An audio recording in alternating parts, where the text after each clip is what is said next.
Hi అండి, అందరికీ రాఖీ పౌర్ణమి శుభాకాంక్షలు.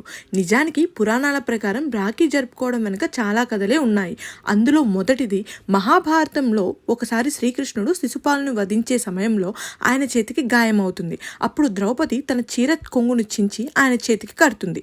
ఆ చిన్న చర్యకు ప్రతీకగా శ్రీకృష్ణుడు ఆమెను సత్యాసంధంగా ఎల్లప్పుడూ రక్షిస్తానని మాట ఇస్తాడు. చీరాహరణ సమయంలో ఆయన ఆ వాగ్దానాన్ని నిలబెట్టుకుంటాడు. ఇక్కడ ద్రౌపది శ్రీకృష్ణుడు స్నేహితులు. రెండవది, పురాణాలలో దేవతలు మరియు అసురులకు మధ్య యుద్ధం జరుగుతుంది.